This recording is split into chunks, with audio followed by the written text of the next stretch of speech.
새 학기 강의가 시작됐습니다.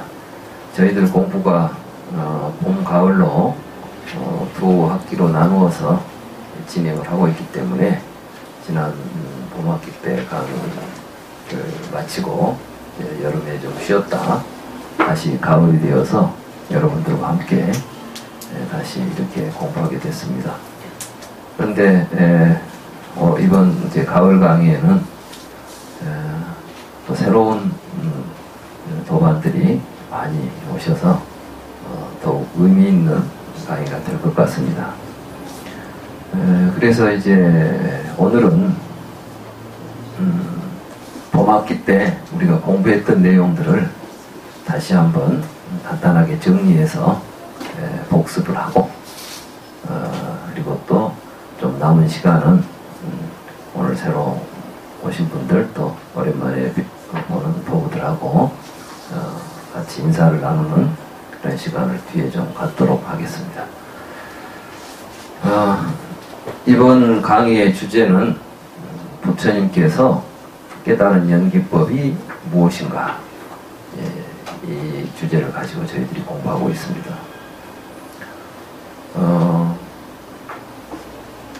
불교란 무엇인가? 우리가 이제 부처님의 가르침인데 부처님은 무엇을 가르쳤는가? 이런 게 우리 불교를 공부하는 사람들은 반드시 먼저 알아야 될 내용일 것입니다. 그런데 우리 주변에 지금 이제 불교를 공부하는 모습들을 보면 부처님이 무엇을 깨달아서 무엇을 가르쳤는지 이 부분에 대해서 명확하지가 않습니다. 그렇기 때문에 이제 수행의 목적이나 우리가 불교를 공부하는 목적도 애매합니다. 열반, 해탈, 성불 이러한 단어들은 많죠. 누구나 다 불교 공부하면 최종적으로 성불하자 할지 또는 뭐 열반을 얻다 할지 또는 해탈을 해야 된다 할지 이런 이야기들은 많이 하는데 그럼 성불은 뭐고 열반은 뭐고 해탈은 뭐냐, 왜 이런 걸 해야 하느냐, 이러한 분명한 불교의 그 목적을 우리가 먼저 알아야 되겠다. 사실 다른 동물들과 달리 우리 인간들은 삶에 목적이 있을 때 그의 삶을 의미 있는 삶이라고 이야기합니다. 그렇지 않겠습니까? 그저 태어났으니까 죽을 때까지 이 목숨이 부지할 때까지 어떻게 먹고 살다가 죽자. 이건 대부분의 다른 동물들은 내가 왜 살아야 되는지, 나는 어떻게 살 것인지 모르겠어요. 이제 실제로는 그 다른 동물들도 그런 고민을 하고 사는데 우리가 몰라보는 것인지. 그런데 제가 생각할 때는 개가 자기 인생에 대해서 자기 삶에 대해서 고민한 것 같진 않아요. 이제 배고프면 먹을 것 찾으러 다니고 이 정도가 삶의 의미이지 다른 게 아니란 말이죠. 그런데 인간은 그렇지 않은 것 같아요. 인간은 배불리 먹고 있으면서도 뭔가 지금 생각을 한단 말이죠. 내가 어떻게 살아야 되지? 나는 누구지? 뭐 이런 생각을 한다는 것입니다. 저는 그게 굉장히 중요하다고 봅니다. 다른 동물들보다 인간이 더 이렇게 우수한 생명으로 진화할 수 있었던 가장 근본적인 것은 인간은 이렇게 자기 존재에 대해서 알아보려고 한다는 것입니다. 그리고 자기의 삶에 대해서 의미를 부여하려고 한다는 것입니다. 그렇기 때문에 이제 우리는 살면서 자기 존재에 대해서 묻게 되고 어떻게 살 것인가 하는 문제를 가지고 고민하는 것입니다. 부처님도 제가 볼 때 그와 다르지 않았다고 봅니다. 그렇기 때문에 우리는 불교가 우리 인간이 보편적으로 가지고 있는 가장 중요한 물음들에 대해서 부처님은 그 해답을 구했고 찾았다고 저는 생각합니다. 그래서 불교가 보편적인 인류의 종교가 될 수 있었고 될 것이라고 저는 생각합니다. 다른 종교는 인간을 중심에 두지 않습니다. 그건 이제 가장 가까이, 우리 주변에 가장 가까이 우리가 접하고 있는 다른 종교를 보게 되면 일단 이 세계는 우리하고는 전혀 무관하게 만들어집니다. 그렇죠?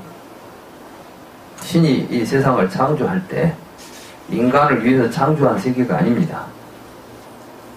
창세기에 보면 어느 날 신이 어떤 생각이 들었는지 갑자기 하늘이 있어라. 하늘을 만들고 땅을 만들고 무엇을 만들어 놓고 맨 마지막에 사람을 만들었다고 합니다. 그리고는 이제 여기서 너희들 살아라 하고 우리에게 허락을 했습니다. 근데 조건이 있었죠. 내 말을 듣고 살아라. 네 멋대로 살지 말았죠. 근데 건방지게 지 멋대로 살려다가 이제 쫓겨납니다.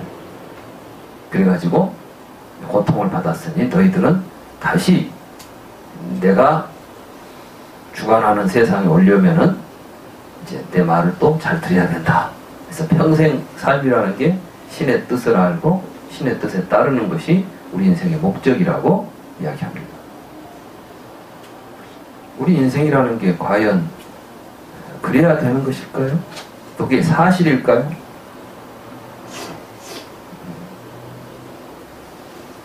부처님 당시에도 이 세상은 신이 창조했고 신에 의해서 움직이고 있기 때문에 우리가 행복하게 살기 위해서는 신의 뜻을 따라야 된다고 하는 종교가 있었습니다.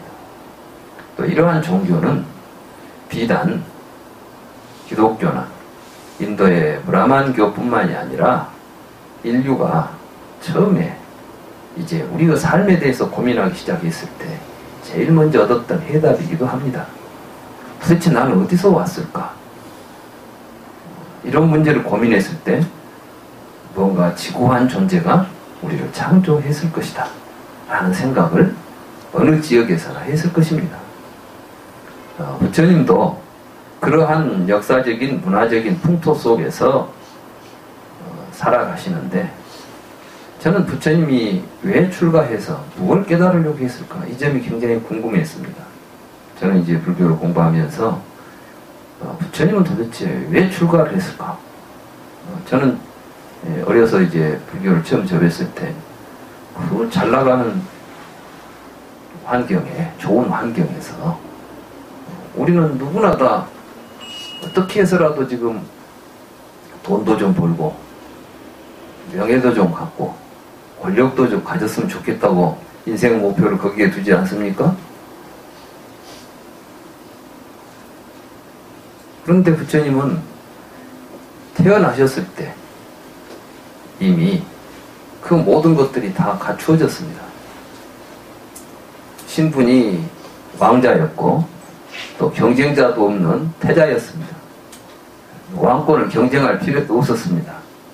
오히려 그 나라에서는 태자가 혹시 딴 마음을 먹을까 걱정을 하고 오직 이 나라의 왕이 되어서 우리를 좀 다스려줬으면 하는 생각으로 태자에게 기대를 했던 그러한 왕자로 젊은 시절을 보냅니다.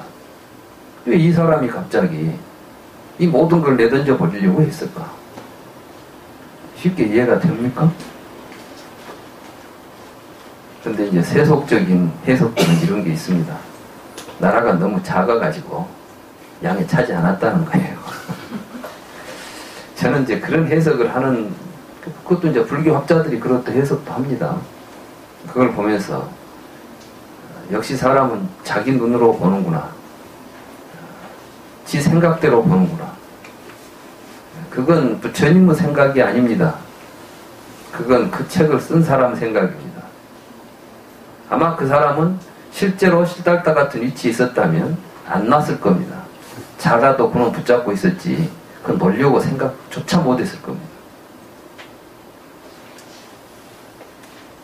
저는 부처님이 어렸을 때 춘경제에 가서 보았던 사실, 그리고 이것은 뒤에 부처님이 성도의 길로, 말하자면 이제 도를 깨달아가는 과정에서 매우 중요한 계기가 됩니다.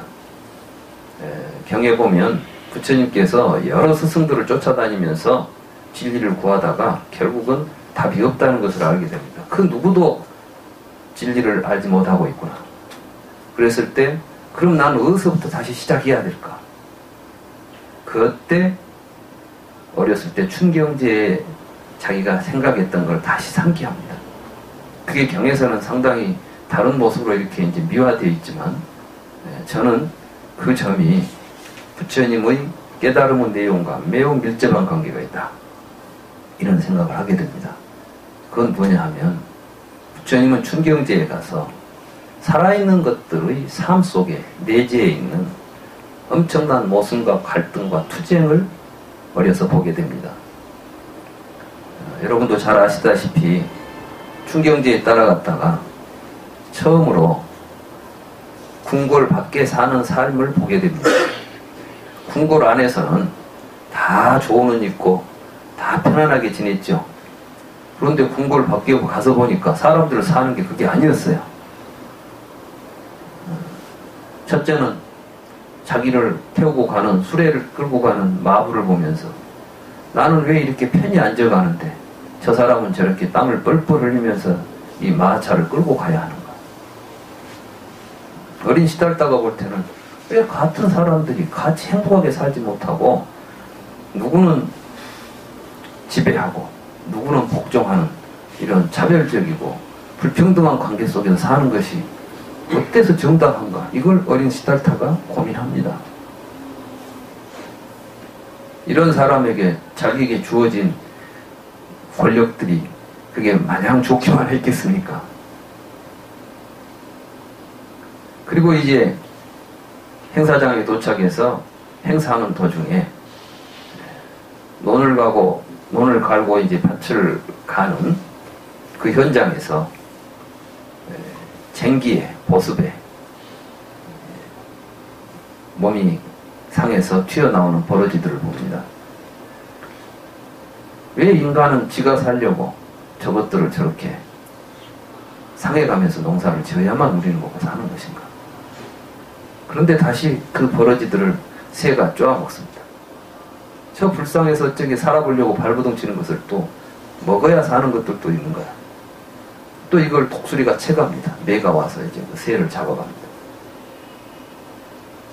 그 상황을 보면서 이 어린 시달타는 왜 살아가 있는 것들이 편히 살지를 못하고 모두 이렇게 지가 살려고 남을 죽이는, 쉽게 말하면 이제 약육강식이라고 할까, 이러한 그 처절한 삶의 현장을 보게 됩니다. 그리고 이제 이 시달타는 모든 재미를 잃어버립니다. 다시 말해서 축제는 아주 흥겹고 재밌게 진행될 거 아닙니까?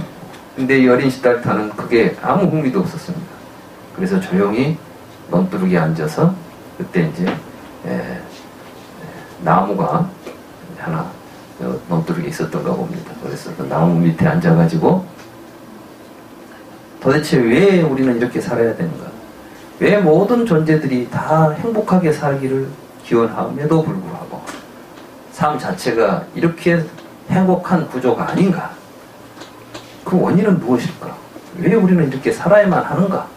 답은 없는가? 막 이런 고민을 엄청 했다는 것입니다.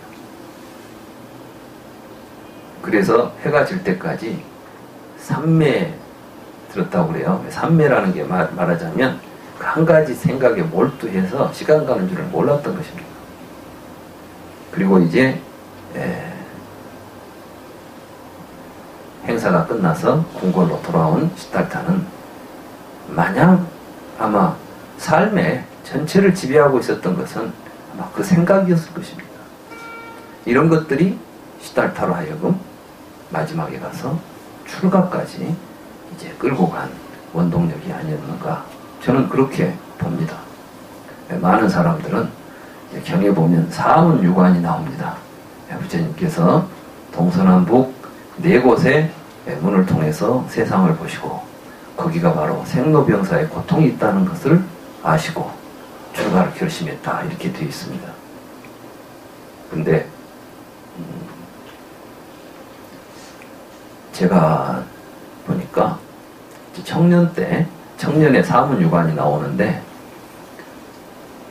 거기 보면 처음으로 늙고 병들고 죽는 사람을 본다는 겁니다.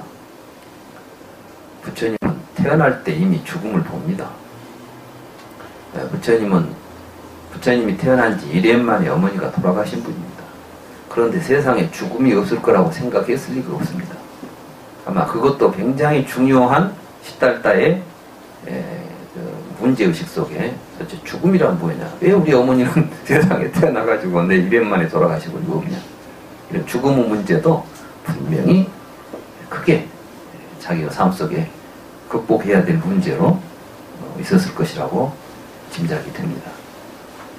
사문유관은 실제 일어났던 사건이 아니라 이제 청년이 되어가면서 우리들은 우리가 삶을 우리가 이제 이렇게 과정을 살펴보면 사춘기라는 과정을 거치지 않습니까?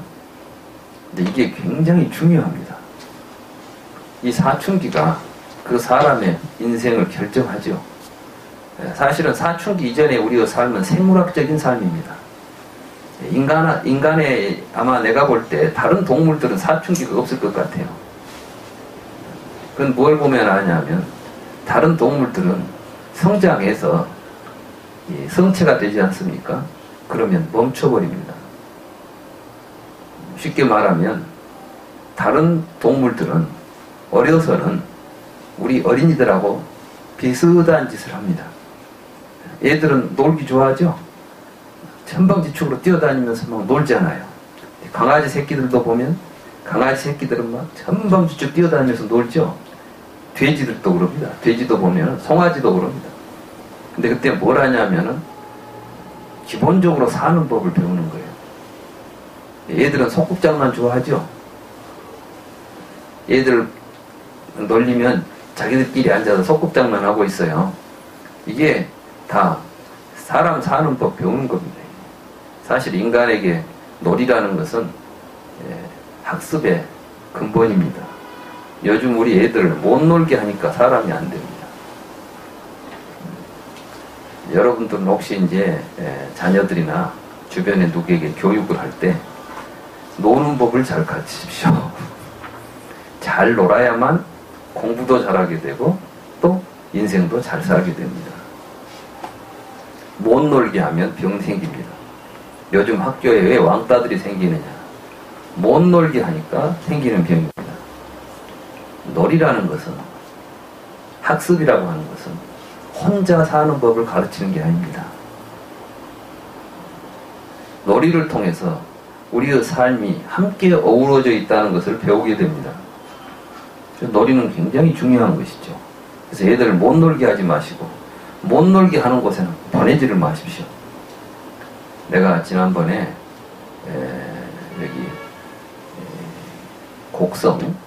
곡성에 그 마을 농민 도서관이 있어요. 거기에서 이제 인문학 특강을 좀 해달라고 그래서 제가 거기 가서 강의를 하러 갔더니 어떤 젊은 부부가 자녀가 셋입니다. 근데 이제 고등학생, 중학생, 초등학생 이렇게 셋이 있는데 나이는 지금 학교를 다닐 나이인데 아무도 학교를 안 다녀요. 그래서 왜 학교를 안 보내냐? 그러니까 자기가 생각할 때 지금 학교에 보내서 우리 아이들에게 도움이 될 만한 교육이 조금도 없다고 생각하니까 나는 학교를 보내지 않습니다. 두 부부가 같이 그렇게 말하는 거예요. 초등학교 지금 이제 2학년 되는 나이인데 얘는 학교 안 다니냐 그랬더니 얘는 하루 가고 학교를 포기 안 합니다 그러더라고. 그래서 어떻게 하루 가고 포기를 했느냐? 우리는 의무교육이니까 학교를 보내야 되잖아요. 하루 첫날 딱 갔다 와서 엄마 여기는 못 놀게 해 그러더라고요. 그래서 학교 가니까 놀지도 않아 그러더라고요. 그래서 놀지 않으면 가지 마라 그래가지고 그 뒤로 학교를 안 보냈대요. 그리고 집에서 가르친대요. 근데 애들이 굉장히 밝고 또 부모하고 그렇게 잘 어울려요. 막 온다고 부모 따라왔어. 그래가지고 저들은 또 가서 또 밑에서 내과에서 놀다 오겠다고 놀러 가고. 왜 우리는 이렇게 부모하고 어울려서 행복하게 살 수 있는 길을 내던져 버리고 무엇 하려고 학생들을 내 자녀들 학교에 보내가지고 놀지도 못하게 하고 십몇 년 동안을 감옥에 가둬놓습니다. 지금 솔직히 말해서 학교는 학교가 아니라 감옥입니다. 아마 가장 열악한 환경의 감옥일 것입니다. 이름만 학교지. 자, 아침에 등교해가지고 하교할 때까지 학교에서 마음대로 나올 수 있습니까? 없습니까?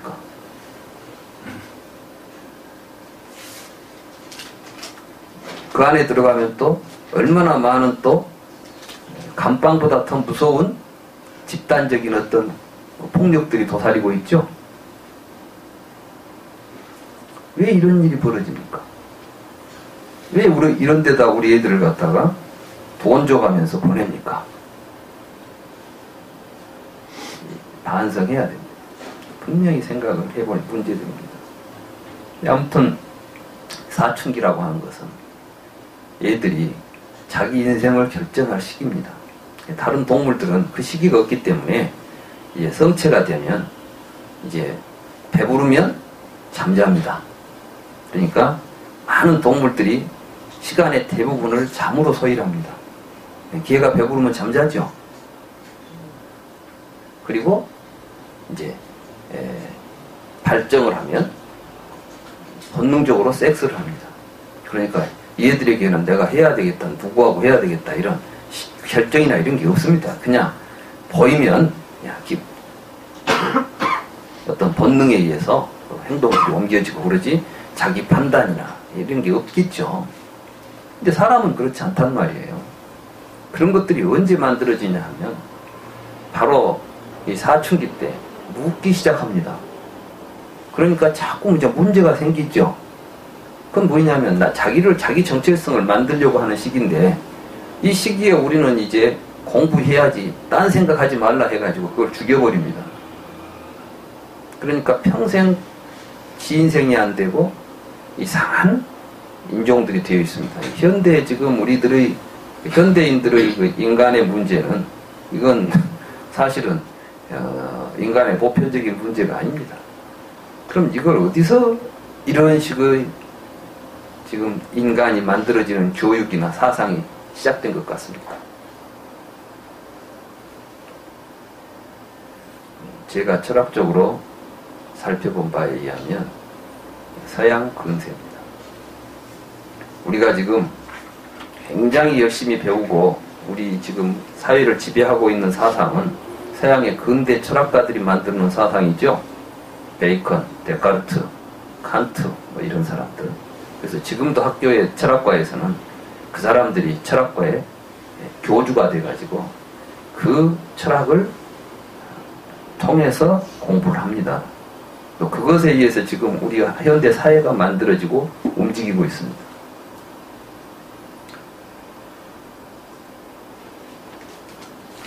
근데 이제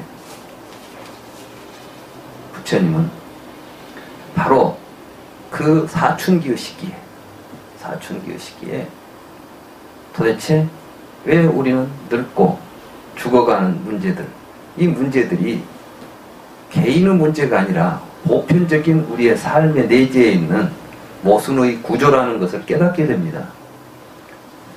다시 말해서 자기가 묻고 있는 생로병사의 문제가 나 개인의 문제가 아니라 인류의 보편적, 살아있는 모든 것들이 갖고 있는 보편적 문제이고 도대체 삶은 무엇이고 태어남은 무엇이고 늙어 죽음은 무엇인가에 대한 정확한 통찰이 있어야 되겠구나.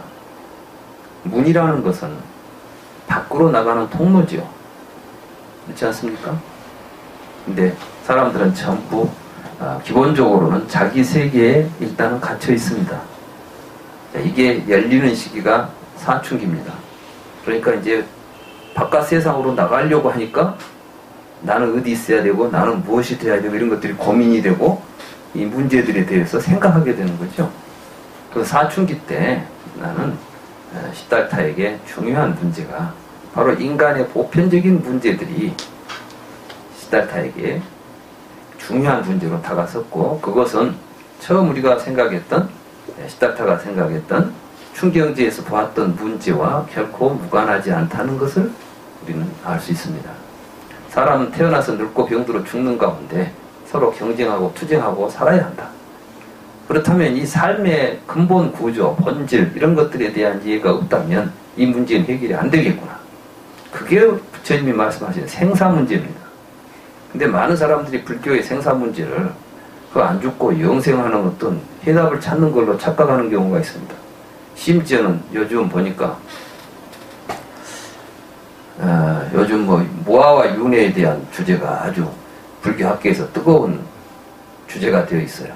제가 볼 때는 뜨겁지도 않고 그 문제도 안 되는 건데 자꾸 이제 무아와 윤회, 왜 부처님은 무아설을 이야기했고 또 불교는 윤회설인데 윤회와 무아는 어떻게 이게 연결이 되어야 되느냐, 하나를 포기해야 되느냐, 뭐 이런 이제 모순이냐, 이런 주제를 가지고 이제 토론을 합니다.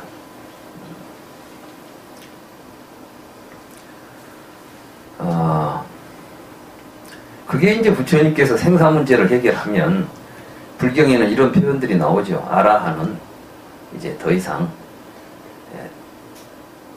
새로운 존재를 만들지 않는다. 후유라고 그래요. 후유. 후유를 갖다 이제 다음 생, 다음 생이 없다. 이제 이제는 더 이상 윤회를 안 한다. 이런 식으로 이제 해석을 하고 또 번역도 그렇게 해버립니다. 그러면 중생들, 일반 사람들은 윤회를 하고 이제 또 아라한은 윤회를 안 하게 된다. 대충 우리가 그렇게 알고 있죠. 그렇죠? 근데 어쩌면 그렇게 될 것 같아요. 자, 여러분이 만약에 지금 윤회하는 내가 어떻게 되면 윤회를 안 하게 될 것 같습니까? 막상 구체적으로 답이 안 나오죠. 모르겠죠. 그러니까 수행을 하면 될 것이다. 이게 신비주의입니다. 이제 정확하게 이렇게 하면 되겠구나 하는 길은 보이지 않는데 그냥 하면 된다고 부처님이 말씀하셨으니까 부처님 말씀대로 하다 보면 되겠지, 이렇게 하는 것을 불교 수행이라고 생각하신다면 그것은 부처님은 그렇게 가르친 적이 없다는 것을 알아야 됩니다. 그러니까 그런 식의 불교를 추구한다면 그건 불교가 아닙니다. 잘못된 길입니다. 부처님께서는 뭘 말씀하셨냐면 연기를 바로 보면, 다시 말해서 너 자신이 어떤 모습으로 존재하고 있는가, 너 자신의 참된 실상의 구조를 보게 된다면 윤회니 안 하니 하니 하는 이런 쓸데없는 생각은 일어나지 않게 된다는 것입니다. 그러니까 사실은 이 문제를 해결하려고 할 게 아니라 이 문제 자체가 얼마나 잘못된 문제인가를 깨닫도록 가르치는 것이 불교입니다. 그러니까 지금 불교는 윤회를 한다고 해야 될까 안 한다고 해야 될까를 논의하는 것은 불교가 아닌 것입니다. 그래서 부처님께서는 그런 문제들에 대해서 질문하면 대답도 안 했습니다. 그리고 부처님도 대답 안 한 문제를 지금 뭔가 대답을 하겠다고 이제 불교를 전공한다는 사람들이 지금 머리를 싸매고 문제 해결을 하겠다고, 답을 주겠다고 자기 생각들을 서로 나누고 있는 현실이죠. 이것은 내가 볼 때 불교가 매우 잘못된 이해를, 요즘 우리들에게는 불교가 잘못 이해되고 있다. 이 강의가 사실은 이제 불교를 공부하고자 하는 사람들에게 부처님의 가르침을 바르게 이해할 수 있는 길이 되기를 제가 원하고 이 강의를 시작했습니다. 그래서 여러분들에게 이제 우리가 공부를 하다 보면 윤회니 뭐니 이런 이야기들이 참 불교의 핵심 과제 주제가 아니었구나. 그 세상 사람들이 잘못된 착각을 부처님이 지금 없앤다는 의미에서 윤회의 문제를 해결한다고 한 것이지, 참 우리가 윤회하고 있는데 이제 여기서 벗어나는 길이 또 있다고 가르친 게 아니다는 사실을 불교 공부를 통해서 알아야 되겠다. 이런 생각을 가지고 이 공부가 진행되고 있습니다. 부처님께서 이제 그러한 고민을 가지고 출가를 하셨는데, 그럼 그때 부처님께서 목적하시는 바, 말하자면 부처님이 깨달음을 구하고자 했을 때 그거는 구체적으로 어떤 구조였을까? 우리는 생사의 문제가 개인의 문제라고 생각합니다. 내 생사 문제는 내가 해결해야 되겠죠? 그러니까 불교 수행은 혼자 개인적으로 하면 되는 걸로 생각을 하는 경우가 많습니다. 그런데 부처님께서 지금 춘경제에서 본 사건은 개인적인 사건입니까? 전체적인 사건입니까?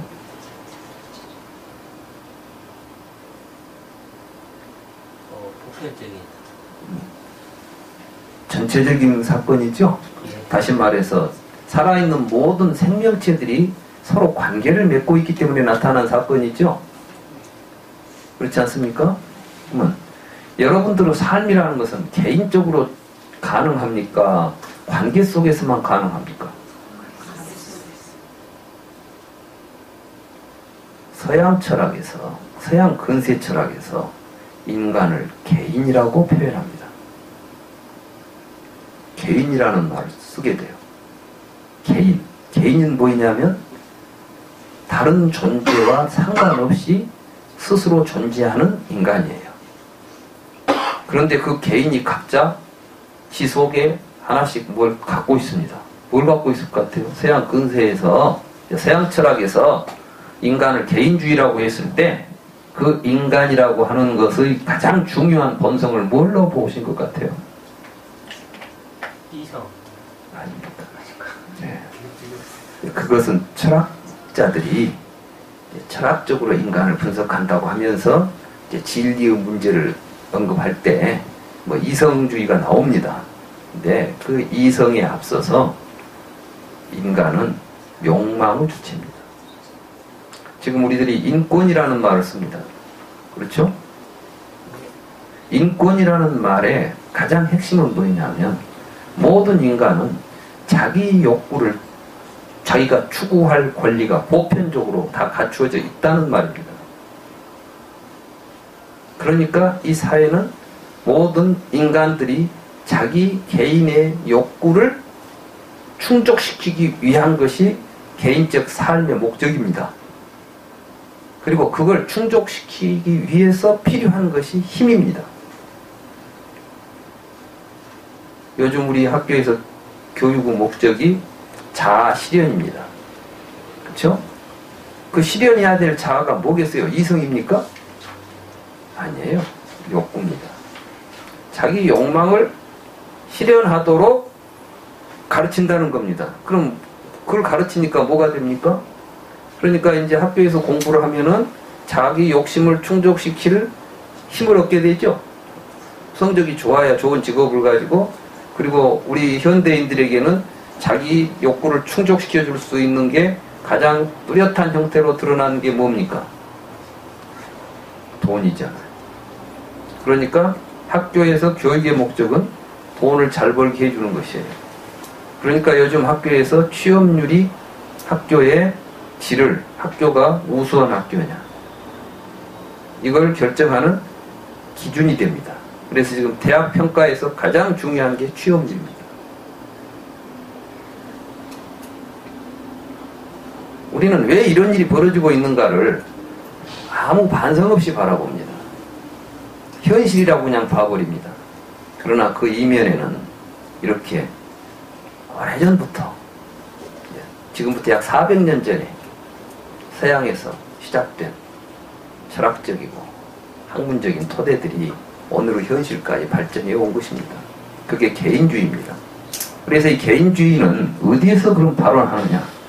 그건 바로 자연과학, 뉴턴, 갈릴레오 이런 사람들이 생각했던 우주관에서 비롯됩니다. 여기에는 우리는 이런 이야기를 합니다. 만유인력의 법칙이라는 거 아시죠? 그게 그게 사실 개인주의의 출발입니다. 만유인력이라는 것은 무엇이냐면 그 말 앞에 주어가 뭡니까? 만유지요. 만유라는 것은 만 가지 존재 각자 개별적으로 존재하는 것들이 그 말이에요. 근데 그 속에 뭘 가지고 있다? 서로 끌어다니는 힘을 가지고 있답니다. 그러니까 모든 존재에겐 이미 내재하는 뭔가가 있습니다. 그러니까 사람들도 지금 만인이 그러면 모든 개인들이 각자 존재하면서 관계는 뭘로 이루어지냐? 욕심을 통해서 관계가 이루어진다. 이러니까 인간은 욕망의 주체로서의 개인들이 모여가지고 사회가 된다는 생각을 하죠. 여러분들은 지금도 이렇게 생각할 겁니다. 그래, 개인이 모여서 사회가 되고 그러죠? 너무나 당연하죠. 원자가 모여서 물질이 되고 너무나 당연하죠. 천체가 모여서 우주가 되고 너무나 당연하죠. 왜 당연할까요? 정말 그래서 당연할까요? 아닙니다. 그렇게 생각하는 법을 여러분들은 지금까지 400년 동안 배운 결과입니다. 나는 400년 살지도 않았는데 아니에요. 여러분들의 의식은 여러분 개인이 만든 의식이 아니에요. 그동안 400년 동안 사람들이 살아오면서 만든 의식을 여러분은 이제 태어나면 그 사회 속에서 배워버립니다. 그게 어떻게 개인으로서의 자기입니까? 400년의 역사 또는 인간의 역사와 사회 속에서 만들어진 개인들입니다. 그러니까 개인이라는 것은 개별적인 존재가 아닙니다. 그런데 서양에서는 그걸 개인이라고 생각했고 그 개인들의 욕구를 충족시켜줄 수 있는 사회를 꿈꾼 겁니다. 그게 자본주의입니다. 그러니까 지금 우리가 살고 있는 이 자본주의 사회라거나 이런 것들은 사실은 깊이 들여다보면 인간이란 무엇인가라는 것에 대한 인간의 이해로부터 시작되고 있는 것입니다. 그렇기 때문에 이러한 문제를 해결하려고 한다면은 우리가 개인적으로 내 개인의 수행을 통해서만 가능한 것도 아니고 또 인간에 대한 철저한 이해 없이는 이게 불가능한 것입니다. 부처님은 이 모든 문제를 어떻게 해결하려고 했냐면 도대체 인간 존재가 어떤 존재인가? 이것들은 또 전체적인 관계 속에서 어떤 구조가 있는가? 이런 것들을 탐구했던 것입니다. 요즘 불교 수행을 한다고 할 때 수행이 굉장히 추상적이고 좀 모호합니다. 그러니까 저도 어려서 절에 가니까 참선을 하라 그래서 이제 참선을 한다고 앉아있으니까 화두를 들으라 그랬을 때 화두를 들어봤어요. 근데 그냥 이먹고 하고 앉아있으면 된다는 겁니다. 도대체 이래가지고 뭐가 되나. 나도 뭐 이제 처음에는 다 그렇게 했다니까 어때 역대 조사님들이 다 이 화두로 다 깨달았고 무엇을 했다 하니까 저도 그러려니 하고 시간을 보내봤는데 그게 별로 그렇게 나에게 뭐 깨달음을 주는 것 같지도 않았고 물론 깊은 산매에 들기도 하고 화두에 일념에 화두가 오직 화두만에 집중하기도 하고 이런 건 있었지만은 정말 이게 우리들에게 큰 깨달음을 준다는 뭔 진리가 있어 드러나는 것 같지는 않았어요. 그런데 저는 이제 제가 이제 불교 공부를 경을 통해서 하면서 불교 경전을 통해서 부처님 경을 제가 직접 읽으면서 저는 굉장히 이제 많은 것을 또 수행이 무엇인가, 무엇을 하자는 것인가 이런 것들에 대한 확신을 갖게 됐어요. 그런데 제가 불교를 공부하면 이제 불경을 처음에 대학원에 가고 대학원에 가서 불교 공부를 시작했을 때 경하고 제가 직접 읽은 경전하고 불교라고 지금 우리에게 알려져 있는 지식이 같지 않다는 것을 느꼈습니다.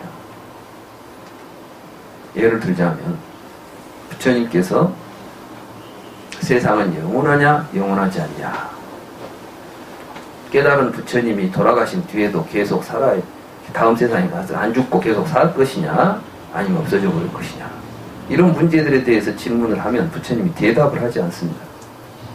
보통 이제 전유경이라는 경에 나오는 14무기라고도 하고 사실은 그 이야기는 전유경에만 나오는 게 아니라 불경에서 가장 많이 등장하는 주제 중에 하나입니다.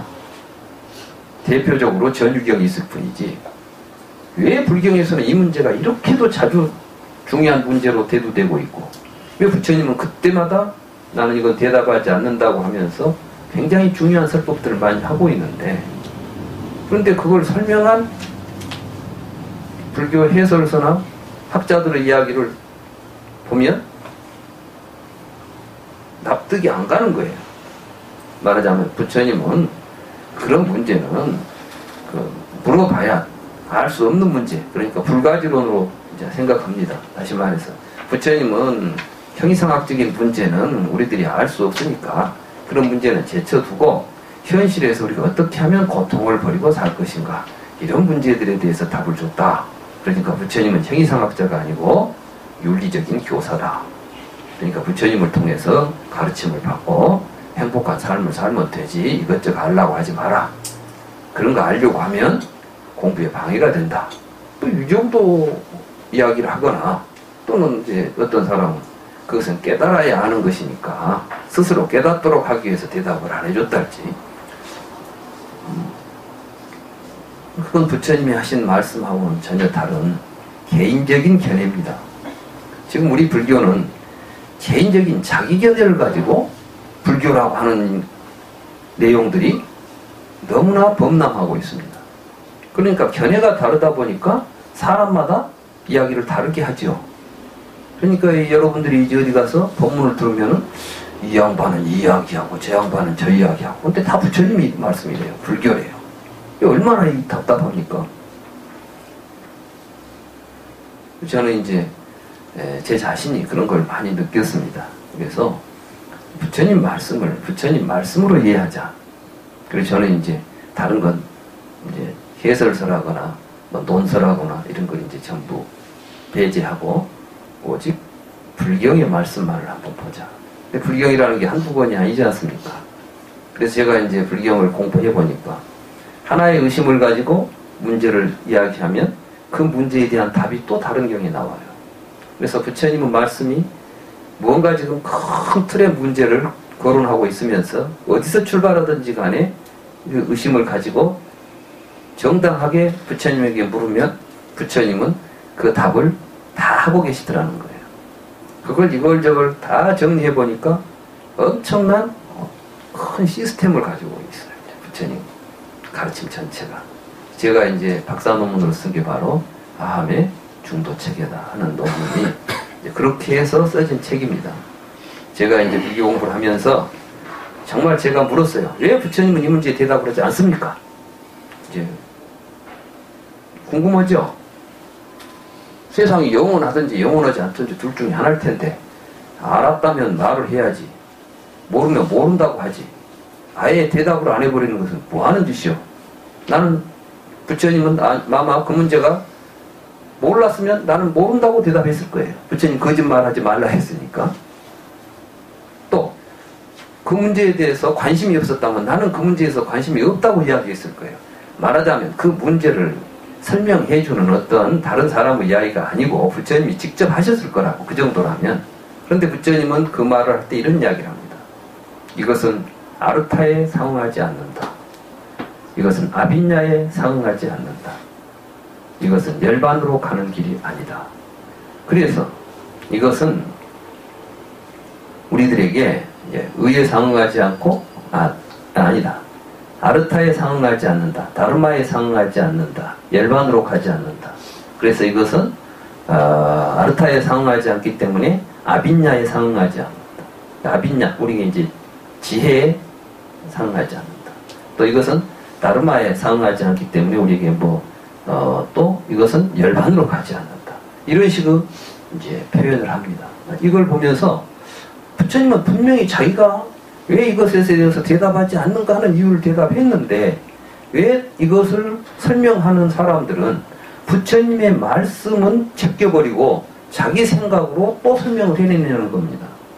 그러면 이 사람들은 지금 아빈야가 뭔지 다르마가 뭔지 브라마짜리아가 뭔지 지금 거기서 중요한 이야기들을 하고 있어요. 니르바나가 뭔지 이런 것들에 대해서 지금 정확히 이해를 못하고 있다는 거죠. 그래서 이제 저는 이제 경속에서 부처님이 도대체 구체적으로 이런 것들은 무엇을 의미하는가에 대해서 이제 여러 경전들을 살펴보다 보니까 너무나 명확하게 부처님은 우리에게 그 길을 제시해주고 있었던 것입니다. 그래서 이제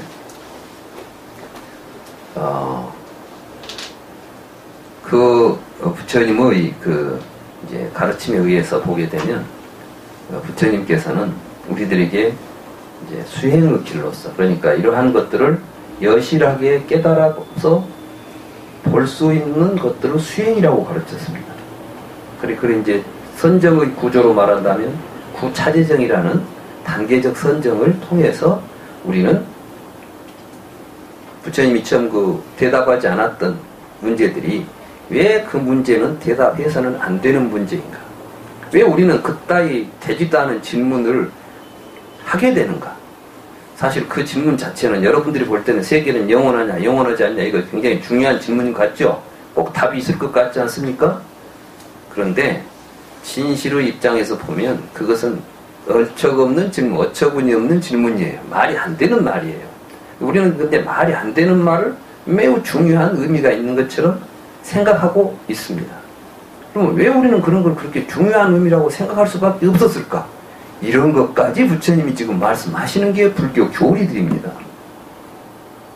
그러니까 불교 교리에 대한 정확한 이해가 없이는 우리가 부처님이 말씀하신 구차재정을 수행한다거나 우리가 수행을 한다거나 이런 게 원천적으로 불가능하다는 것입니다.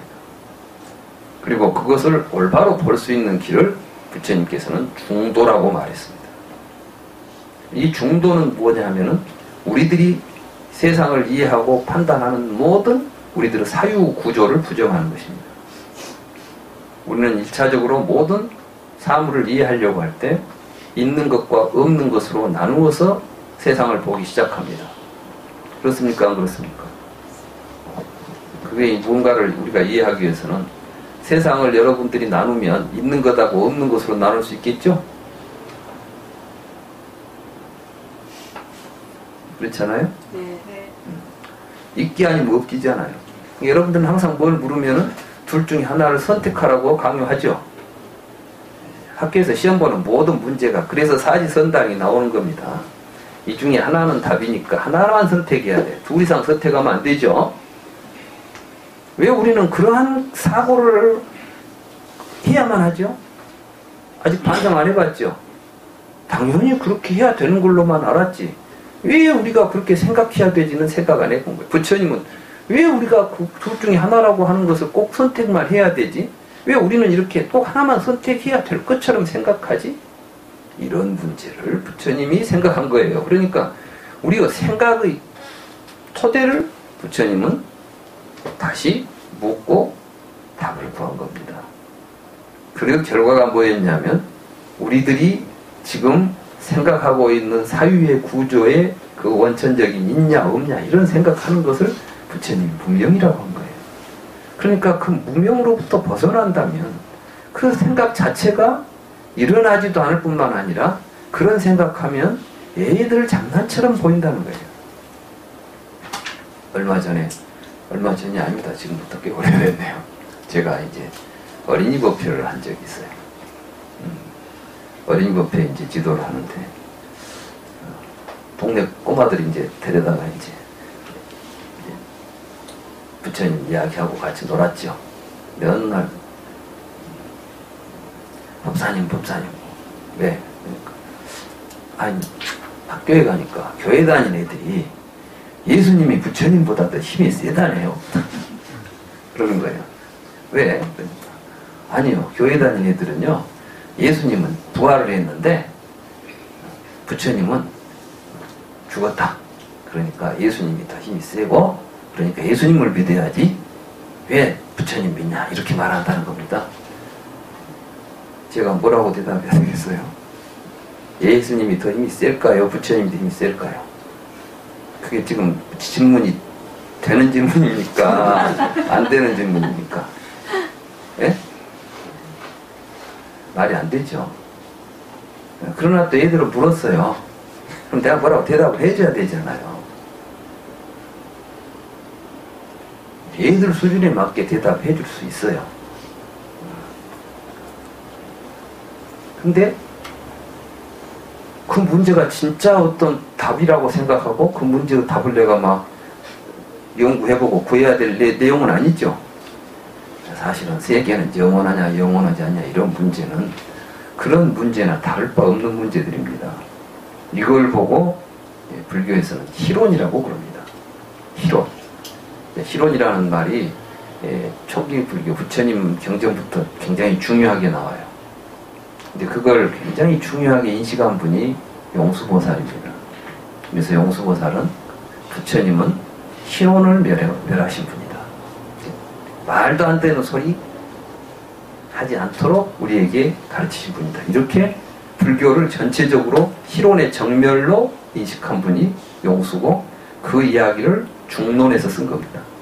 그러니까 이제 중론을 읽으려면 희론의 정멸이 무엇인가를 보여주는 게 용수보살의 중론이라는 책입니다.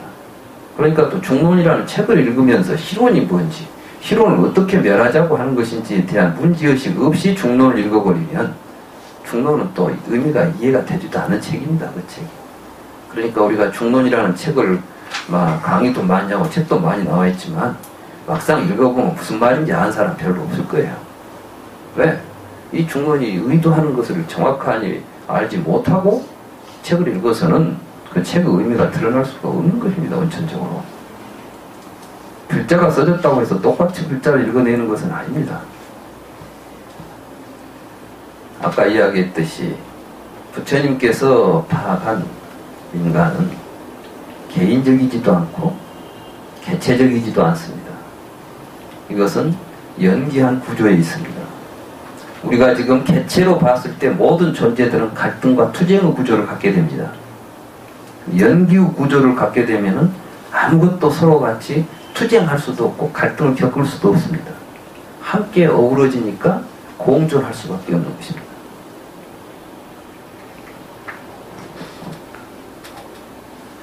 다시 이제 춘경제로 돌아가 봅시다. 춘경제에 돌아가서 개체적인 사물로 봤을 때 내가 살려면은 버러지는 죽어야 되죠. 새가 살려니까 버러지를 먹어야 되죠. 매가 살려니까 새는 죽어야 되죠. 개인주의가 되면 결국은 어떻게 되냐면 힘센 놈만 살 수밖에 없겠죠. 지금 우리가 개인주의가 되다 보니까 여러분들은 지금 우리 사회가 갖고 있는 여러 가지 갈등들의 원천이 어딘지를 잘 모르셔요. 여러분들은 민주주의가 안 돼서 지금 이렇게 막 뭐가 되는 것 같기도 하고 경제 정의가 실현이 안 돼서 이렇게 되는 것 같죠? 그건 어차피 되지도 않을 것이고 경제 정의라는 것은 자체가 실현 불가능한 명제입니다. 자, 모든 개인은 욕망을 가지고 있다는 데서 출발한 거 아닙니까? 자본주의가? 그 개인이 자기가 어떤 수단을 써서라도 자기 욕망을 충족시키면 훌륭한 바람직한 인생이 됩니다. 거기에는 도덕이나 윤리라는 것은 옛날의 관습이지 실제하는 어떤 것도 아닙니다. 그래서 사람들은 이제 룰을 하나 만듭니다. 그게 뭡니까? 법입니다. 법을 민주적으로 만들면 참 좋겠는데 법을 만드는 사람들은 절대로 여러분 모두가 지구인이 모두 함께 모여가지고 법을 만들 수 있겠어요? 없겠어요? 안 됩니다. 그러니까 대표 뽑아가지고 법을 만드는데 그 대표들이 누구 편에서 법을 만들겠어요? 대표는 어떤 사람입니까? 개인 있죠? 그 개인도 자기 욕망이 있죠? 자기 욕망에 맞추어서 법을 만들려고 하겠죠? 그러면 결국은 큰 욕망들끼리 모여서 법이 만들어진다면 힘 있는 자들은 논리로 세상은 지배적 구조로 법이 짜지고 그 안에서 놀아야 됩니다. 그 안에서 우리가 살 수밖에 없는 것이죠. 그것이 어떻게 해서 문제 해결이 되겠습니까?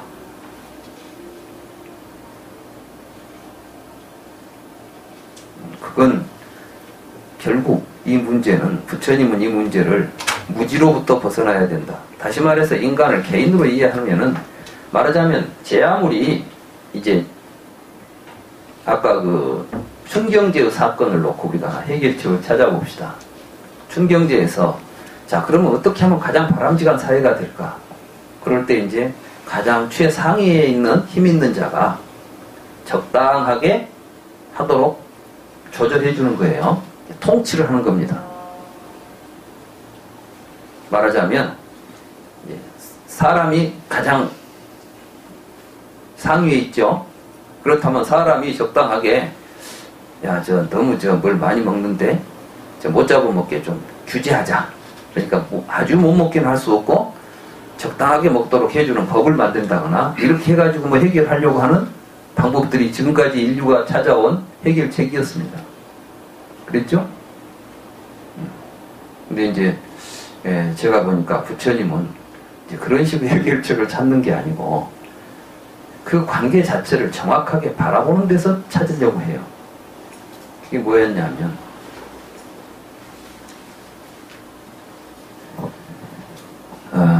요즘은 이제 생태학이라는 게 있습니다. 생태학. 생태학에서 보면 생태적으로 이 전체적인 우주 생명, 지구 생명을 개체 생명으로 보지 않습니다. 이건 이제 새로 나타난 어떤 그 시스템 이론이라고 하는 이론 체계와도 같이 맞물려 가면서 세계를 바라보는 지금까지 시각을 원자론적이고 기계론적인 시각이 지금 우리가 세계를 보는, 이해하는 시각입니다. 이것 때문에 지금 계속 문제가 생기고 이런 생각으로 뭘 하고 생각하고 판단하고 일하기 때문에 지금 우리 사회가 이런 갈등의 구조를 나타내고 있는 것이죠.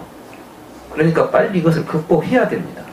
근데 이것이 아직 극복되기가 참 어려운 것이 너무나 많은 사람들한테 너무나 확고하게 과학과 객관성과 합리적이라는 이름으로 우리를 지배해버립니다. 그러니까 우리들은 거기서 확고한 그런 것을 깰 수 있는 이론 체계를 갖지 못할 때는 반항할 수가 없습니다. 그것을 정확하게 짚어서 깨버릴 수 있는 논리가 불교입니다. 그래서 불교가 중요한 겁니다. 이 사회를 전체적으로 변화시킬 수 있는, 인간을 전체적으로 사유 자체를 변화시킬 수 있는 게 부처님 가르침이 있다는 것입니다. 그게 요즘 이제 양자역학이라거나 시스템 이론이라거나 이런 다양한 새로운 과학과 이론 체계들을 통해서 입증되고 있어요. 심지어는 인지과학에서까지 부처님 가르침이 정당하다는 것이 지금 입증되고 있습니다.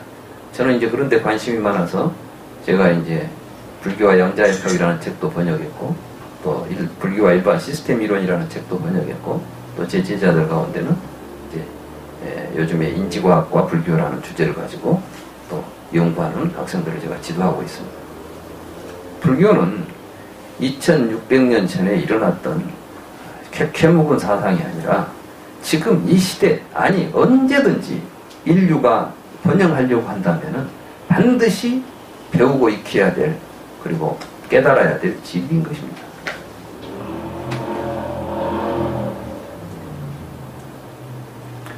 다시 이제 춘경제로 돌아가서 지금 우리 이제 생태학이나 이런 데서는 모든 생명이 하나로 연결되어 있다고 봅니다.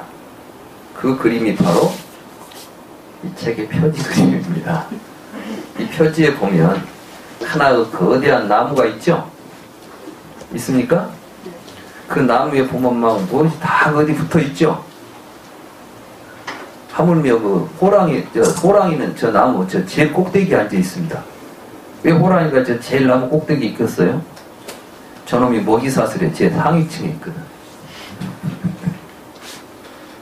그죠? 이 그림은 부처님의 깨달음을 그림으로 표현한 겁니다. 그리고 그 밑에 발자국이 있죠? 그 발자국이 바로 부처님입니다.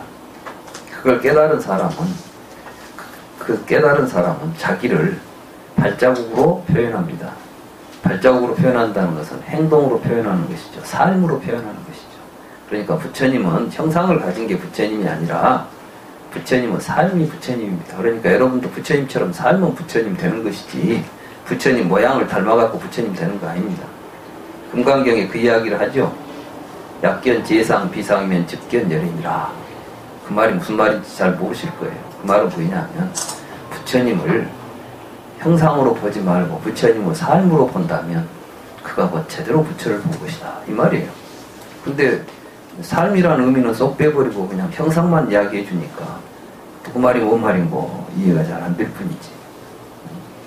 아무튼 이제 이러한 구조에서 보면 자 한번 생각해 봅시다. 아프리카에 사슴을 사자들이 잡아먹고 살죠. 이걸 보면 사슴과 사자를 개별적으로 놓고 보면은 사슴이 힘이 세니까 사자가 힘이 세니까 사슴을 지배하고 억압하고 죽이면서 사는 것처럼 보입니다. 그래서 이제 어떤 정의로운 사람이 예의 못된 사자 이걸 다 죽여버리자. 사자를 싹 죽여버리고 사슴들아 너희들끼리 재밌게 살아. 그거 없애버렸다고 합시다. 그 아프리카의 초원에 사슴들이 살아남을 수 있을까요?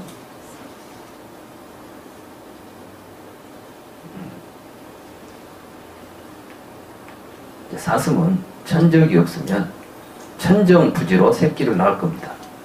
그럼 온통 이제 사슴판이 되는데 이것들이 뿌리채 다 갉아먹어버리고 나면 이제는 초원도 사라져버립니다. 그럼 사슴만 못 사는 게 아니라 같이 살던 생태계 전부가 다 파괴되어버립니다. 그 시각으로 보면 지금 사자가 지금 살생을 하고 있습니까? 아니면 큰 생태계 속에서 지금 함께 사는 삶 속에서 작동하고 있습니까? 자, 사자 없애야 되겠습니까? 사자가 건강하게 살아야 되겠습니까? 네? 건강하게 살아야 되겠죠. 근데 사자는 이게 있어요. 사자가 배가 부르면 절대로 안 잡아먹습니다. 배부른 사자 옆에는 사슴도 옆에서 놀아요.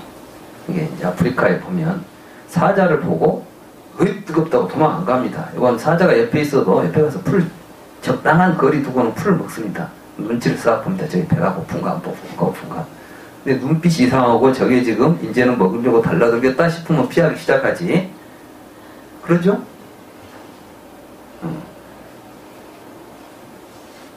세상의 모든 동물들이 배부르면 더 이상 모아놓고 막 그놈을 막 이제 필요 없는데도 내일 모레까지 막 생각하면서 사냥하지는 않습니다.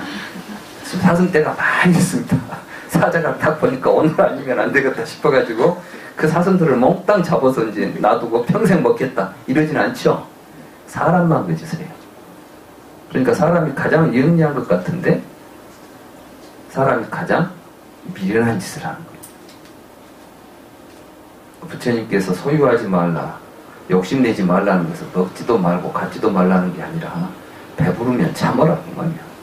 이제 배부르면 만족하라. 그래서 부처님께서 이제 지족하면 행복하다 그랬어요.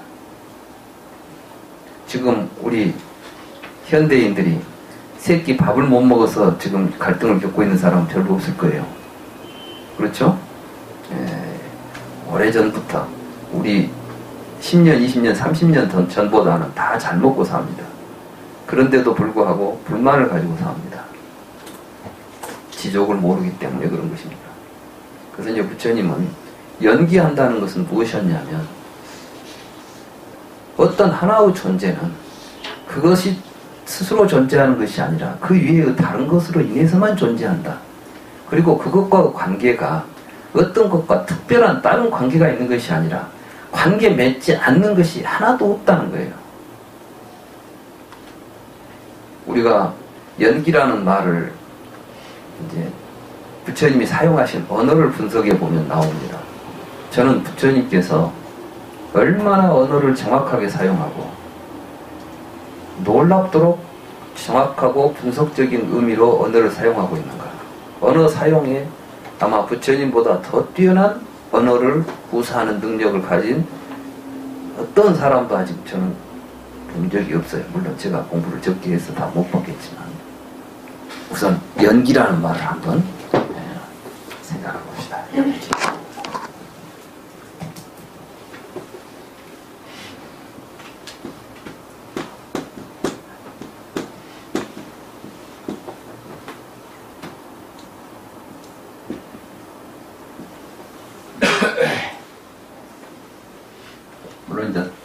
빨리오르는 빠띠자 사무빠다라고 하고, 산스크리트는 뿌라띠띠야 사무빠다라고 이제 씁니다. 네, 여기에 보면 이건 뭐냐면은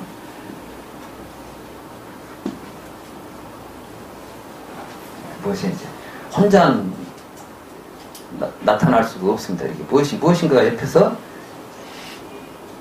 조건이 되어주니까 그런 뜻이에요. 그 다음에 쌈이라는 것은 함께라는 뜻입니다.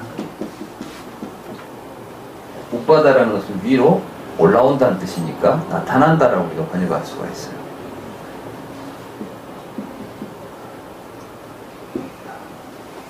이 말이 뭘까요? 우리는 무엇이 있어가지고 나오고 없어지고 그럴 거라고 생각하는데 부처님은 무엇이라고 이름 붙일 것은 아무것도 없습니다. 이게 중요해요. 그러니까 명사로서 우리가 지시할 수 있는 어떤 존재도 실제하지는 않습니다. 근데 우리는 어떨 때 그런 명사들이 사용되느냐 하면 웃바다 하고 나면 그놈을 말로서 지칭합니다. 이게 언어예요. 이건 이제 앞으로 우리가 공부할 때 굉장히 중요한 지금 그 사고방식입니다. 근데 의지하에 함께 나타난다. 이게 아주 중요합니다. 함께 나타난다. 예를 들자면 이런 겁니다. 우리 비가 오죠? 비.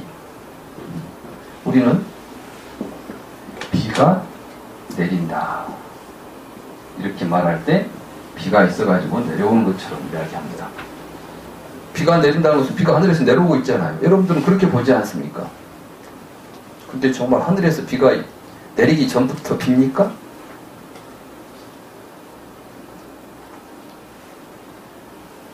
하늘에서 비라는 놈이 있어가지고 밑으로 여행을 하고 있습니까? 아니죠. 사실은 하늘에서 내려오기 전에는 그걸 비라고 안 부르고 구름이라고 불러요. 그러니까 그때는 뭐였냐면 이제 하늘에서 떠돌아다니니까 구름이야. 내려올 때 우리가 비라고 부르죠. 내려와서 흘러다니면 뭐라고 부르죠? 강이라고 불러요. 그럼 뭐가 지금 구름은 뭐고 비는 뭐고 강은 뭡니까? 이것은 무엇이냐면은 떠돌아다니는데 지 혼자 떠돌아다니니까 떠돌아다니는 조건이 있으니까 떠돌아다닙니까? 그래, 조건이 되니까 떠돌아다니고 있는데 근데 못 다니게 조건이 달라져 버려서 이제 떠돌아다닐 수 없는 조건이 됐어요. 그 조건과 함께 뭔 일이 벌어졌어요? 밑으로 떨어지는 일이 벌어졌어. 그때 이게 웃바다 한 거야. 비라는 놈이 웃바다 한 거예요. 이게. 우리는 그걸 보고 비라고 부르는 것이지 비가 있어가지고 내려오지 않습니다. 우리는 지금 모든 언어를 사용할 때 내가 있어갖고 사는 것처럼 보이는데 나라는 존재도 비처럼 존재하는 거예요.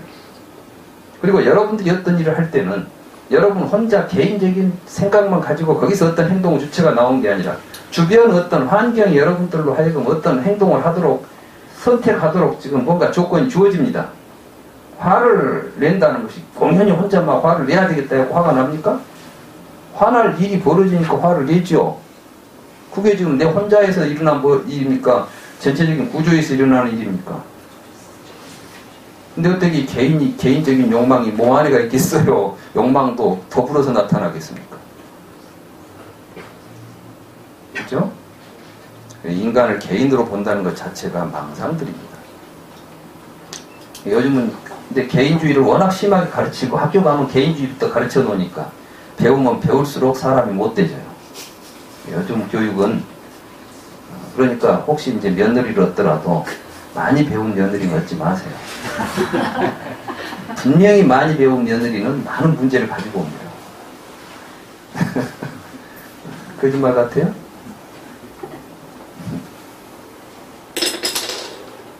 사람 만들자고 교육을 했는데 사람 망치는 교육이 일어나고 있는 게 우리의 현실입니다. 그래서 우리가 이제 불교는 사실은 불교로 공부를 다시 이제 불교로 교육을 다시 해야 돼요. 그래서 이제 우리들이 학교도 지금 우리들이 나는 그렇게 생각해요. 여러분들이 지금 자녀들을 키우기 위해서 투자하는 돈 있잖아요. 그 돈의 절반만 우리가 모아가지고 투자를 하지 않습니까? 그러면은 훨씬 더 훌륭한 사람으로 만들어내는 교육이 가능합니다. 그런다고 해서 현대 사회에서 도태될 것 같습니까? 그렇잖아요. 훨씬 더 이 현대 사회의 주인으로서 살아갈 수 있는, 현대 사회를 이끌어갈 수 있는 인물을 만들 수 있습니다. 사실 저는 이제 좀 주변 사람들하고 학교를 하나 만들려고 지금 생각을 많이 합니다. 나도 이제 대학에 있어 보니까 이래 가지고는 우리 장래가 안 된다. 그래 지금 아이가 근데 아직 이제 생각만 했지 사람들이 지금 잘 따라오진 않아. 근데 아무튼 이런 구조에서 이걸 부처님이 깨달은 게 연기가, 이 연기라는 말은 그래서 부처님은 이 연기의 도리를 어디다 이제 적용하냐면 인간의 내면적인 의식세계에다가 조명을 합니다.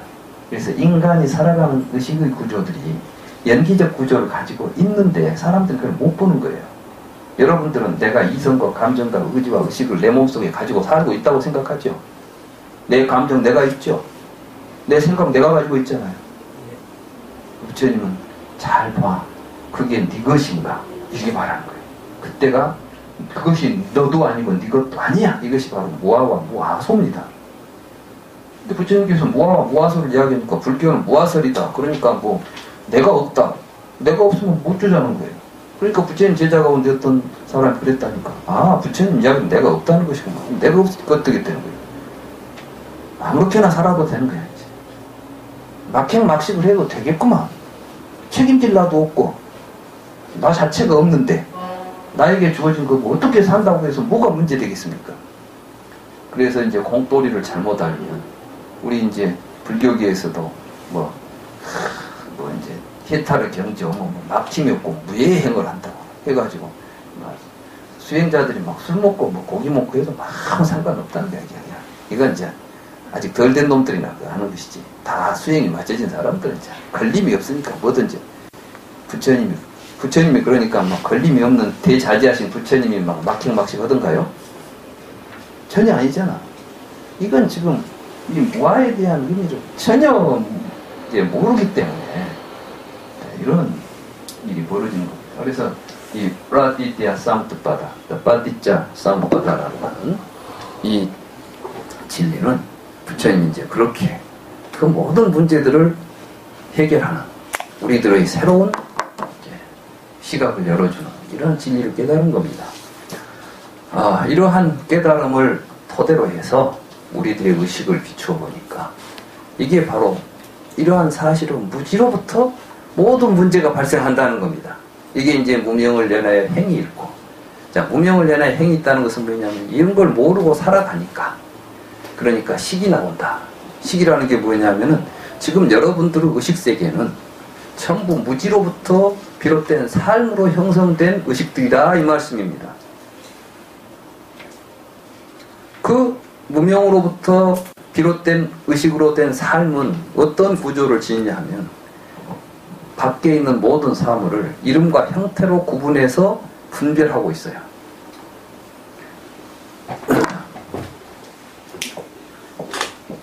비, 여러분 하늘에서 내리는 거, 구름, 강, 이게 비라는 이름과 이거 형태입니다. 이게 구름이라는 이름의 형태입니다. 강이라는 이름의 형태입니다. 여러분들은 뭐라고 이야기하면 구름은 구름이고 강은 강이고 비는 비는 비다. 누가 말할 때 구름이 비다 그러면 미친놈 그러죠. 구름은 구름이고 비는 비지. 이게 여러분들이 이제 세상을 판단하는 인식의 기본이에요. 이게 논리학입니다.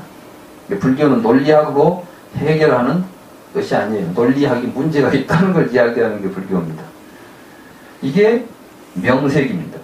근데 지금 불교하는 사람들이 이 명색을 뭐라고 하냐 하면 정신과 물질이다.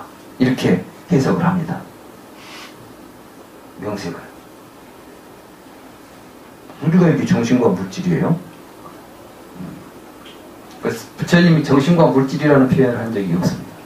내가 경을 살펴보니까 그런 표현 아비달마 때 이제 불교 해석한다면서 이렇게 해석했어요.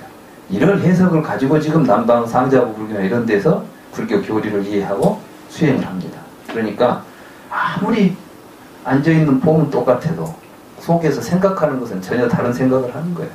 수행을 한다고 해서 여러분들 가부좌 틀고 똑같이 앉아있지만 속에서 일어나고 있는 사건은 다 다릅니다. 정확한 이해가 없이는 아무것도 안 되는 거예요. 그래서 이제 그 이야기를 하는 거예요. 지금 이제 우리들 의식을 살펴보라는 거예요. 자, 여러분들 이름 없는 걸 볼 수 있는 사람.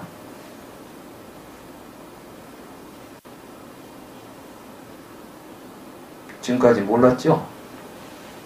여러분들은 다 있는 게 있으니까 본 줄 알았죠? 여러분들은 마음속에 그 이름을 알고 있으니까 보이는 거예요. 그러니까 여러분들이 모르는 것은 손에 쥐어줘도 몰라요. 우리나라 속담이 있죠? 모르는 것은 손에 쥐어줘도 모른다. 여러분들이 산에 가보면 갖가지 나무와 풀들이 있습니다. 근데 여러분들이 이름 아는 것은 눈에 착착 들어오는데 모르는 것은 다 잡초가 그죠? 꽃도 그래. 뭐 야생화 그러면 다 끝나버려 그냥. 그런데 아는 사람은 이것은 먼 꽃도 다 알고 다녀. 근데 모르면 또 그냥 지나가. 여러분들 어디 지나갈 때 누가 이름 말하는 거 보면 지가 알 때 이름 이야기해 줍니다. 알았다는 것은 무엇을 안다고? 이름과 형태를 구별할 줄 안다는 것이 우리의 지식이에요.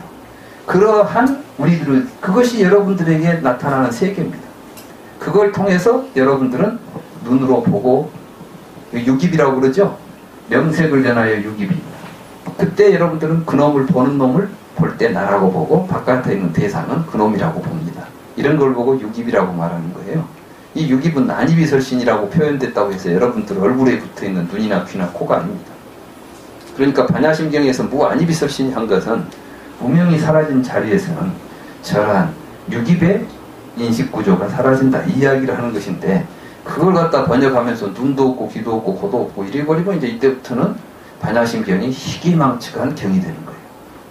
그래가지고 반야심경 해석한다고 하는데 이게 무슨 말인지 분명히 아니니까 눈이라고 번역을 했겠죠. 근데 부처님께서 그 안을 어떤 의미로 쓰시는 말인지를 모르고 번역을 하니까 그러니까 오학해가지고 불교 공부할 수 있는 건 아니에요. 뭐 빨리어 산스크리트가 내가 문법적으로 잘 알고 있다고 해서 부처님 말씀이 우리에게 이해되는 그게 아니라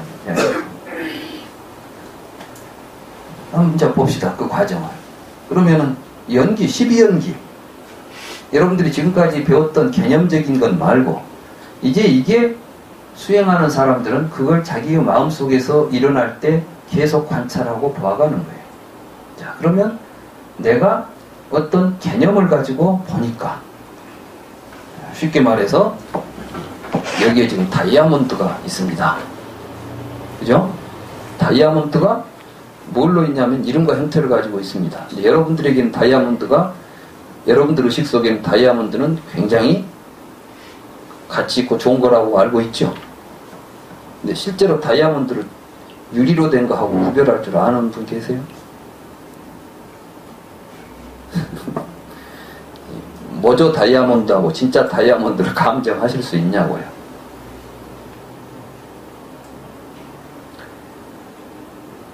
솔직히 못해요. 그러니까 감정사가 나와야지. 다 볼 줄 아는 거 뭐 때문에 감정사가 나옵니까? 그런데도 불구하고 여러분들은 이게 다이아몬드다라고 이름과 형태로서 봐버리면 그때 여러분들은 느낌이 달라요. 자, 유깁을 연하여 촉이 있다고 그랬죠? 내가 이걸 보게 될 때 이건 촉은 사실은 경험이에요. 여기서 촉은 접촉이 아니에요. 그냥 접촉이 아니라 이제 이걸 경험으로 설명하는 게 이제 18개라는 거예요. 앞으로 우리가 18개 공부를 이제 이번 학기부터 시작할 공부가 18개입니다. 12처, 18개, 5원 이렇게 쭉 나가는데 지금까지 12처 이야기를 했어요. 지금까지 이렇게 공부한 게. 12처라는 게 뭐냐면 바로 이렇게 시기, 외부에 있는 명색을 상대로 했을 때 우리의 지각 활동이 식을 내면에 있는 자라고 봅니다. 밖에 있는 명색을 나와는 상관없이 개별적으로 개체적으로 존재하고 있는 외부 사물이라고 우리는 인식합니다. 이렇게 될 때 그 안에서 눈을 통해서 보게 되면 이게 바로 그런 의식으로 보는 의식을 시각 작용이나 활동에 수반되는 의식을 육이라고 부르는 거예요. 그러면은 밖에 있는 대상은 그 대상대로 또 개체적으로 존재하겠죠. 이게 이제 색입처입니다. 안입처, 색입처. 그렇기 때문에 그것에 대해서 여러분들이 그것을 여러분들이 경험하게 되는 거예요. 그 경험이 항상 시각과 연결되어 있어. 그래서 촉은 식이 내재되어 있다고 봅니다. 이 구조는 지금 여기서 설명하려면 시간이 많이 걸리니까 앞으로 이제 제가 18개 설명하고 5원 설명을 해가면서 앞으로 할 거예요. 오늘은 이제 결국 부처님이 깨달은 12연기가 불교 모든 교리의 핵심이 되어 있습니다. 그걸 이해하기 위해서 지금 12처도 부처님 말씀하시고 18개 5원 이런 이야기를 하시는 거지. 그걸 떠나서 다른 어떠한 12처는 12처 법문, 18기는 18개 법문, 12연기는 12 따로 떨어져 있지 않아요. 그런데 지금 우리 주변에서 불교를 이야기하게 되면 5원, 12처, 18개 이것은 또 12연기하고는 별개의 문제예요. 이게. 그러니까 부처님의 가르침이 하나의 깨달음을 통해서 일관되게 지금 우리에게 깨달음 세계를 열어주는 교리인데 그게 아니라 부처님께서 막 이런저런 여러 가지 잡다한 지식을 설명한 것처럼 불교를 이해하고 있어요. 그러니까 불교 공부하면 막 알아야 될 것도 많고 복잡하죠?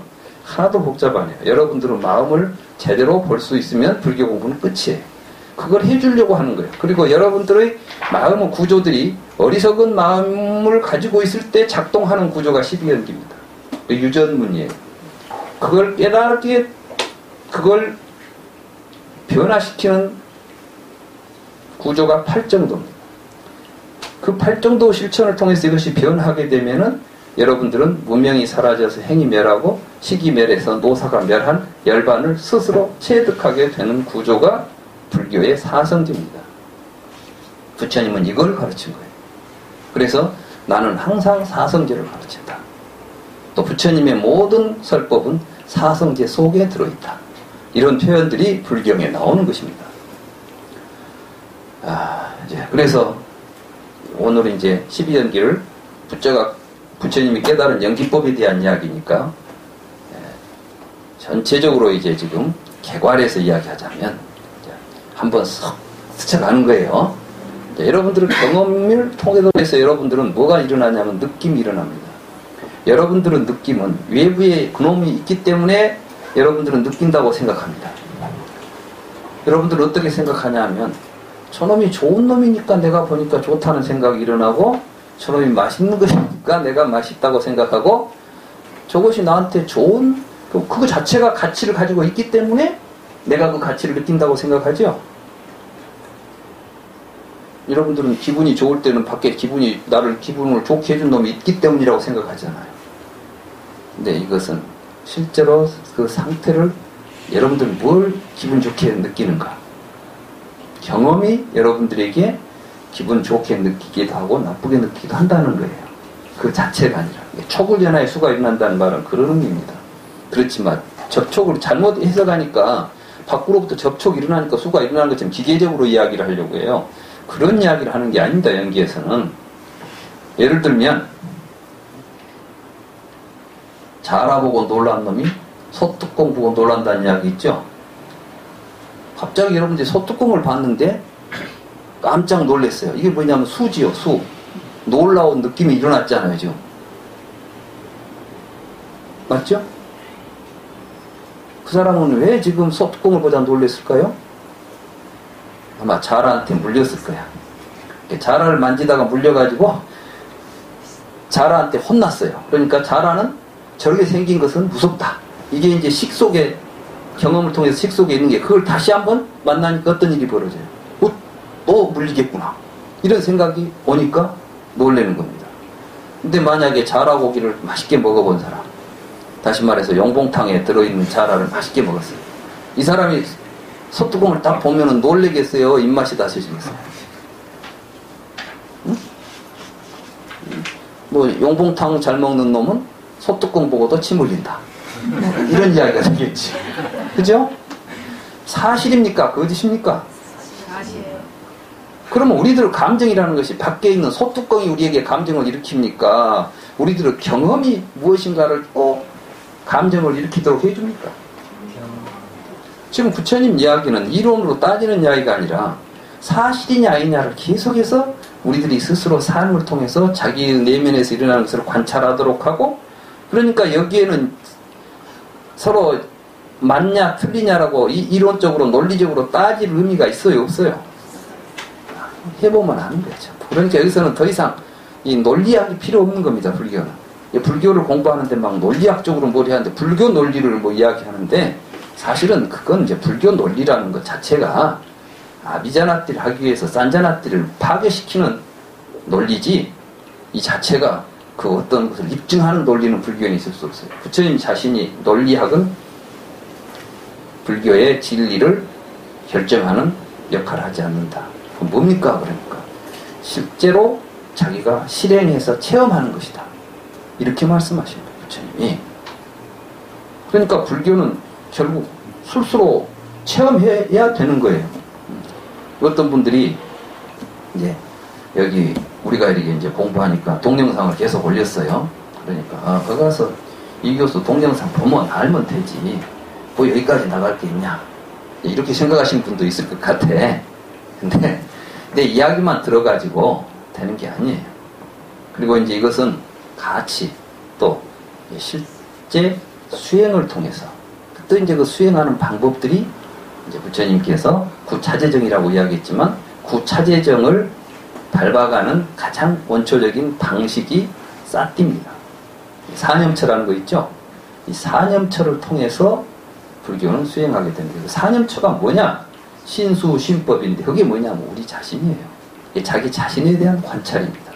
불교는 끊임없이 자기 자신을 관찰해 보면 결국 결론이 어떻게 나냐? 나는 내 개인이 아니라 모든 것과 어우러진 사회적이고 우주적인 구조 속에 내가 지금 여기에 있는 모습은 그렇게 있다는 것을 자각하게 되겠죠? 그러니까 결국은 개인적인 수행을 하지만 회향은 개인적으로 되겠습니까? 우주적으로 또는 사회적으로 되겠습니까? 그러니까 불교는 회향을 할 때 뭐예요? 이 모든 공덕이 모든 중생에게 이 모든 것들이 이렇게 나오죠. 왜? 그냥 자비심 이렇게 하라는 게 아니라 그렇게 하지 않을 수 없는 거예요. 필연적인 거예요. 불교에서 자비는. 자비는 그냥 내가 마음이 좋아서 베푸는 것이 아니라 이것을 깨닫고 살아가는 사람들의 삶 속에서는 자비라고 하는 것은 우리가 선택의 여지가 없는 필연적인 삶의 방식입니다. 그래서 이제 무량한 자비, 지혜와 자비가 일치하는 거예요. 지혜로운 반야로서 성찰한 사람은 지혜롭지 않을 수 없고 지혜로운 사람은 자비롭지 않을 수 없는 거죠. 자, 그렇게 해서 느낌이 생기면 이런 느낌들을 토대로 해서 여러분들이 이런저런 개념을 만들게 돼요. 그러니까 여러분들이 만드는 모든 언어적인 것들, 개념적인 것들은 전부 여러분들은 느낌의 토대를 두고 있습니다. 순수한 이성적으로 판단하는 것은 아무것도 없습니다.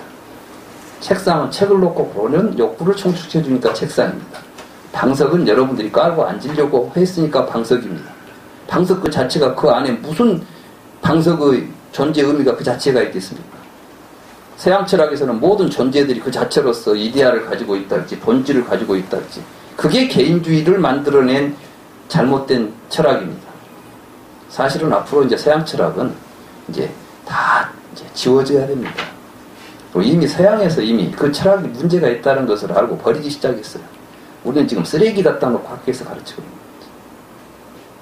지금 우리가 학교에서 가르쳐야 될 것은 우리가 가지고 있는 전통적인 이 부처님 사상을 가르쳐도 지금 시간이 바쁜데 철학과의 불교 전공하는 교수들이 한두 명도 안 되는 데도 있고 한두 명 있고 그럽니다. 서양 철학은 10명이 있으면 8명은 서양 철학입니다. 우리 교육이 그렇게 돼 있어요. 이런 것부터 우리가 바꿔야 됩니다. 물론 서양 철학 가르쳐야 됩니다. 뭘로? 이것이 얼마나 못된 철학인가 알려줍니다. 근데 우리는 그것이 진짜 철학이고 동양에는 철학도 없다고 서양 철학한 사람들이 처음에 와서 그런 소리를 하고 내가 학교 다닐 때 동양 철학은 철학도 아니다는 교수가 직접 그런 발언을 합니다. 모르면 가만히 있어야지. 이게 이제 수를 연하여 상사가 일어난다고 부처님은 이야기했지. 느낌도 일어나고 의지도 일어납니다. 이제 그러니까 어때요? 소뚜껑을 보고 놀래면은 그런 자라를 보고 놀랬으니까 그 다음에는 자라는 어때요? 피해야 되겠다 이런 생각이 나겠죠. 많이 먹어본 놈은 잡아먹어야 되겠다. 이런 생각이 날 거고. 그러니까 여러분들의 의지작용들이 여러분들이 이미 가지고 있는 어떤 내 욕망의 주체로서 자아가 있어서 형성되는 게 아니라 여러분들의 어떤 경험들이 계속해서 그걸 만들어주는 거예요. 그러니까 여러분들이 진실을 이해하려면은 진실된 삶을 통해서 진실된 의식이 만들어져야만 진실로 가겠죠. 그러니까 수행 없이는 어떤 것도 성취될 수가 없는 겁니다. 그래서 불교 공부를 하게 되면 이제 의뢰 수행을 해야 된다. 이것은 그렇게 구조적으로 안 할 수 없어요. 안 하면 안 돼. 그래서 수행을 수습이라고 그래요. 수습. 수라는 것은 닦아서 익히는 겁니다. 여러분들은 지금까지 잘못된 것에 익혀져 있어요. 근데 이제는 그걸 제대로 된 삶으로, 바른 삶으로 자기를 익히도록 해야 됩니다. 그것이 자기를 변화시키는 일입니다. 그래서 이제 이러한 과정에서 여러분들이 좋아하고 애착하는 것을 위해서 갈망하게 됩니다. 말하자면 용봉탕 먹어본 사람은 한 번 더 먹어봤으면 하게 갈망을 하게 돼. 이런 갈망들이 나와 세계를 구체적인, 개체적인, 어떠한 실체적인 걸로 만들어냅니다. 이런 걸 보고 그걸 취해가지고 우리가 그걸 고차가시켜서 시간적, 공간적 구조물로 만들어버립니다. 이것을 유라고 부릅니다. 그 유가 나의 존재이면서 내 세계의 존재입니다. 그래서 우리는 모두 세계를 명사로 표현합니다. 유, 존재로서 세계를 이해하게 되는 것입니다. 이게 불교에서 말하는 존재의 실상입니다. 여러분들이 부르는 모든 명사적 구조는 바로 이 구조를 통해서 만들어졌고 그 명사적 구조를 통해서 여러분들이 이름 붙인 것만을 여러분들은 존재라고 인식하도록 되어 있습니다. 그런데 그러한 구조를 지니고 있는 존재는 모두가 다 태어나면 생기면 없어지는 구조를 갖습니다. 여러분이 여러분 자신을 명사적 구조로 이해하기 때문에 여러분들은 내가 태어나서 죽는다는 생각을 하게 되는 것이고 그 내가 과거에 있었을까 미래에는 어떻게 될까 이런 생각을 하니까 윤회라는 생각을 하게 된 것입니다. 그런 망상을 떨쳐버리라고 가르친 부처님의 가르침 속에 우리가 지금 부처님의 윤회와 무아사상이 모순이 되냐 같냐는 논의가 과연 의미가 있습니까? 오늘 이 시간에 우리 불교학 연구회에서는 무아의 윤회 문제를 가지고 누군가 발표를 하고 있습니다. 여기서는 그 문제가 의미 없다는 이야기를 지금 우리는 하고 있는 것입니다. 네, 그러니 여러분들은 지금 불교학회에서 불교학계 학자들이 하고 있는 논의보다 더 깊이 있는 논의를 지금 우리는 여기서 하고 있으니까 그거를 저는 여기서 여러분들이 하는 공부가 이제 그렇다는 것을 여러분들이 좀 인식했으면 좋겠어요.